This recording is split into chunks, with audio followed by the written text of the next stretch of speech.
Hello friends, welcome my YouTube channel AC study classes. तो friends, AC study classes में आप सभी का बहुत बहुत स्वागत है। इस क्लास में आज आपको विश्व का भूगोल के मोस्ट इम्पोर्टेंट क्वेश्चन पढ़ने के लिए मिलेंगे। तो अगर आप हमारे चैनल पर नए हैं तो पहले चैनल को सब्सक्राइब कर लीजिए और अंत में अगर आपको ये वीडियो यूजफुल लगे तो लाइक कर देना।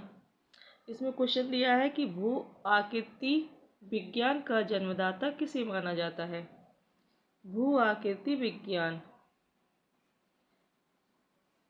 का जन्मदाता किसे माना जाता है, तो ये पेसिल को माना जाता है। भू आकृति विज्ञान का जन्मदाता किसे माना जाता है, तो ये किसको, पेसिल को माना जाता है। अगला क्वेश्चन है कि प्रसिद्ध भौगोलिक ग्रंथ किताबुल हिंद के लेखक कौन है। एक कौन सा ग्रंथ, किताबुल हिंद के लेखक, तो ये है अल-बरूनी। किताबुल हिंद के लेखक कौन है, अल-बरूनी। अगला क्वेश्चन है कि वायु में आपेक्षिक आर्द्रता मापन हेतु कौन सा उपकरण है। वायु में अपेक्षिक आर्द्रता मापन हेतु कौन सा उपकरण है, ये हाइग्रोग्राफ।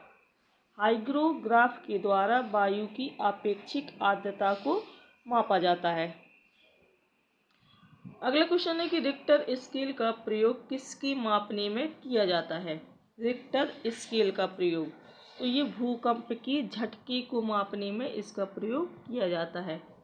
रिक्टर स्केल का प्रयोग भूकंप के झटके मापने के लिए किया जाता है। अगला क्वेश्चन है कि भूकंप के एक ही समय पर आने वाले स्थानों को मिलाने वाली रेखा क्या कहलाती है। भूकंप के एक ही समय पर आने वाले स्थानों को मिलाने वाली रेखा क्या कहलाती है, तो ये होमोसिस्मल रेखा कहलाती है। कौन सी, होमोसिस्मल रेखा। अगला क्वेश्चन है कि समान चुंबकीय झुकाव वाले स्थानों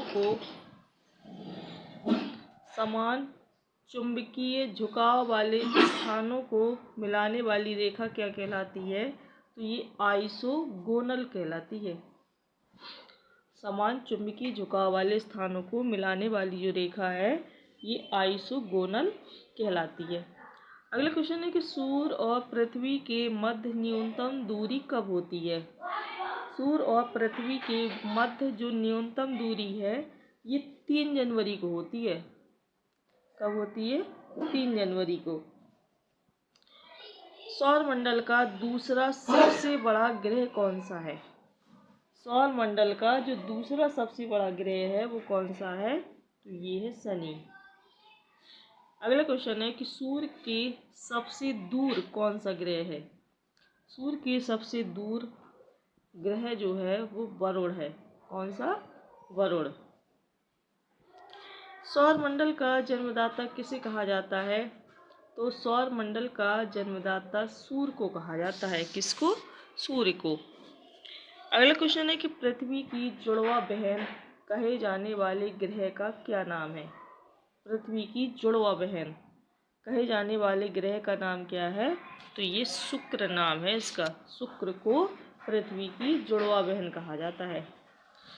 शूमेकर लेवी -9 जो धूमकेतु है ये किस ग्रह से टकराया था। शूमेकर लेवी 9 धूमकेतु ये किस ग्रह से टकराया था, तो ये बृहस्पति ग्रह से टकराया था। किससे, बृहस्पति से। अगला क्वेश्चन है कि पृथ्वी के केंद्र में पाया जाने वाला चुंबकीय पदार्थ कौन सा है। पृथ्वी के केंद्र में पाया जाने वाला जो चुंबकीय पदार्थ है वो है निकेल। कौन सा, निकेल। रेडियो संचार में प्रेषण एंटीना के द्वारा उत्सर्जित संकेत प्रतिबिंब ये कहाँ होते हैं। रेडियो संचार में प्रेषण एंटीना द्वारा उत्सर्जित जो संकेत प्रतिबिंब है ये कहाँ होते हैं, तो ये क्षोभ मंडल पर होते हैं। कहाँ पर, क्षोभ मंडल पर।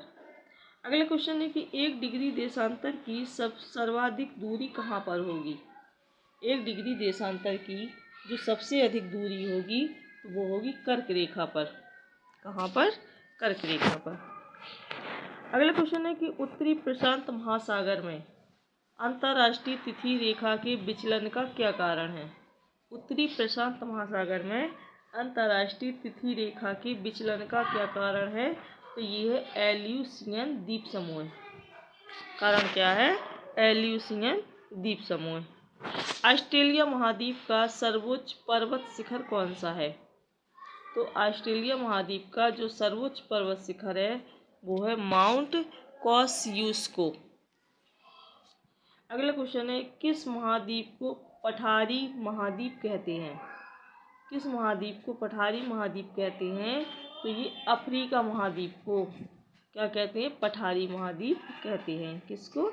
अफ्रीका महाद्वीप को। अगला क्वेश्चन है कि एशिया महाद्वीप का सर्वोच्च पर्वत शिखर कौन सा है? एशिया महाद्वीप का जो सर्वोच्च पर्वत शिखर है वो है माउंट एवरेस्ट। कौन सा? Mount Everest. अगला क्वेश्चन है कि महाद्वीप और महासागर ये किस श्रेणी के उच्चावच हैं? महाद्वीप और महासागर तो ये प्रथम श्रेणी के उच्चावच हैं। किस श्रेणी के? प्रथम श्रेणी के।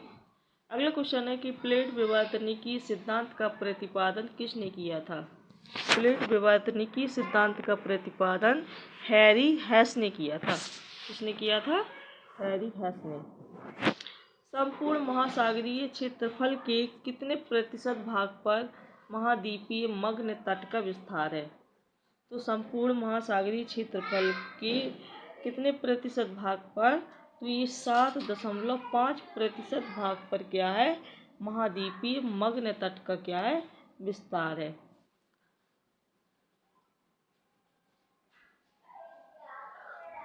अगला क्वेश्चन है कि विश्व के सबसे लंबे जलमग्न कैनियन कहाँ पाए जाते हैं? तो ये बेरिंग सागर में पाए जाते हैं। विश्व के सबसे लंबे जो जलमग्न कैनियन है ये कहाँ पाए जाते हैं? बेरिंग सागर में। अगला क्वेश्चन है कि बेसाल्ट के रूपांतरण के फलस्वरूप किस चट्टान का निर्माण होता है? तो बेसाल्ट के रूपांतरण के फलस्वरूप किस चट्टान का निर्माण होता है? तो ये एम्फीबोलाइट चट्टान का निर्माण होता है। किसके द्वारा? बेसाल्ट के रूपांतरण के फलस्वरूप एम्फीबोलाइट चट्टान का क्या होता है? निर्माण होता है। अगला क्वेश्चन है कि किस देश में भूकंप से उत्पन्न विनाशकारी समुद्री तरंगों को सुनामी कहते हैं? तो किस देश में? तो ये जापान में। जापान में भूकंप से उत्पन्न जो विनाशकारी समुद्री तरंगें हैं इनको क्या कहते हैं? सुनामी कहते हैं। अगला क्वेश्चन है कि भूकंप की उत्पत्ति से संबंधित प्रत्यास्थ पुनश्चलन सिद्धांत का प्रतिपादन किसने किया? तो भूकंप की उत्पत्ति से संबंधित प्रत्यास्थ पुनश्चलन सिद्धांत का प्रतिपादन ये किसने किया? तो ये रीड ने किया था। किसने? रीड ने। अगला क्वेश्चन है कि एयरबस ज्वालामुखी कहाँ स्थित है? एयरबस ज्वालामुखी ये अंटार्कटिक महाद्वीप में स्थित है। कहाँ पर? अंटार्कटिक महाद्वीप में। अगला क्वेश्चन है कि पृथ्वी की सतह के नीचे द्रवीभूत सेल क्या कहलाता है?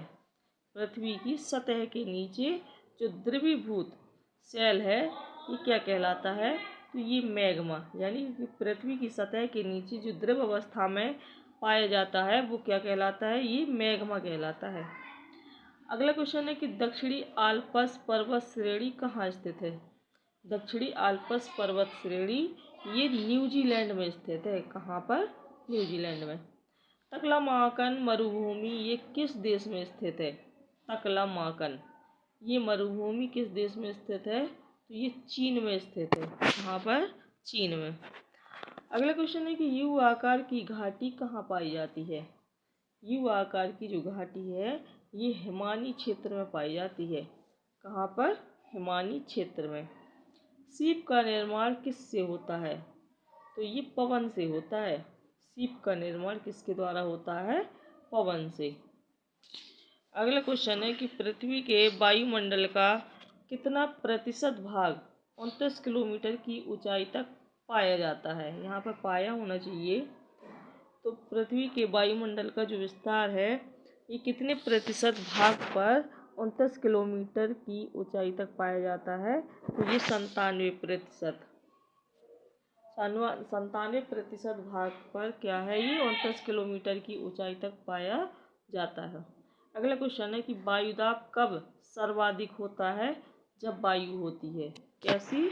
जब वायु ठंडी तथा शुष्क होती है तब वायुदाब क्या होता है? सबसे अधिक होता है। जब वायु कैसी होती है? ठंडी तथा शुष्क होती है तो क्या होता है? वायुदाब क्या होता है? सर्वाधिक होता है। अगला क्वेश्चन है कि प्रति चक्रवात में वायुदाब कहाँ अधिक होता है? प्रति चक्रवात में जो वायुदाब है ये सबसे अधिक केंद्र में होता है। कहाँ पर? केंद्र में। अगला क्वेश्चन है कि किस प्रकार की वर्षा बिजली की चमक एवं बादलों की गरज के साथ होती है? तो ये संवहनी वर्षा, जो संवहनी वर्षा है ये बिजली की चमक और बादलों की गरज के साथ क्या होती है? होती है ये। विक्टोरिया झील कहाँ स्थित है? तो ये पूर्वी अफ्रीका में स्थित है विक्टोरिया झील। कहाँ पर? पूर्वी अफ्रीका में। अगला क्वेश्चन है कि पृथ्वी पर समुद्र तल से सबसे अधिक नीची झील कौन सी है? तो ये मृत सागर है। पृथ्वी पर समुद्र तल से सर्वाधिक जो नीची झील है वो कौन सी है? मृत सागर। अगला क्वेश्चन है कि एंजिल जलप्रपात ये किस नदी पर स्थित है? तो ये ओरिनोको नदी पर स्थित है। कौन सा? एंजिल जलप्रपात। विश्व की सबसे बड़ी जहाजरानी नहर कौन सी है? तो ये है सुएज नहर। सुएज नहर है ये विश्व की सबसे बड़ी क्या है? जहाजरानी नहर है। वर्ष 2000 और 2005 की अवधि में वन क्षेत्र का सबसे अधिक ह्रास जहाँ देखा गया वह कौन सा देश है? वह है इंडोनेशिया। अगला क्वेश्चन है कि दक्षिण अमेरिका में शीतोष्ण घास स्थल को क्या कहते हैं? तो ये पैपा कहते हैं। क्या कहते हैं? पैपा। दक्षिण अमेरिका में शीतोष्ण घास स्थल को क्या कहते हैं? पैपा। अगला क्वेश्चन है कि जॉर्डन और इजराइल के मध्य कौन सा सागर है? तो ये मृत सागर। सारगैसो समुद्र किस महासागर में स्थित है? तो ये अटलांटिक महासागर में स्थित है। जो सारगैसो समुद्र है ये किस महासागर में स्थित है? अटलांटिक महासागर में। रेनिल जलधारा किस महासागर की जलधारा है? तो ये अटलांटिक महासागर की जलधारा। गल्फ स्ट्रीम धारा की उत्पत्ति कहाँ से होती है? तो ये मैक्सिको की खाड़ी से होती है गल्फ स्ट्रीम धारा की उत्पत्ति। अगला क्वेश्चन है दैनिक ज्वार भाटा के मध्य समयांतर क्या होता है? ये 24 घंटे 52 मिनट इसका समय में अंतर होता है। अगला क्वेश्चन है गंगा नदी का डेल्टा, यहाँ पर डेल्टा होना चाहिए, किस प्रकार का है? तो ये चापाकार है। किस प्रकार का? चापाकार। अगला क्वेश्चन है कि भांगो नदी किस में गिरती है? तो ये पीला सागर में। भांगो नदी किस में गिरती है? ये पीला सागर में गिरती है। अगला क्वेश्चन है कि चीन का अशोक किस नदी के लिए प्रयोग किया जाता है? तो ये हांगो नदी को क्या कहा जाता है? चीन का अशोक। तो फ्रेंड्स ये विश्व का भूगोल यानी वर्ड्स ज्योग्राफी के मोस्ट इम्पोर्टेंट क्वेश्चन थे। अगर आपको ये वीडियो अच्छा लगा हो तो लाइक कर दीजिए और अगर आप हमारे चैनल पर नए हैं तो चैनल को सब्सक्राइब कर लीजिए।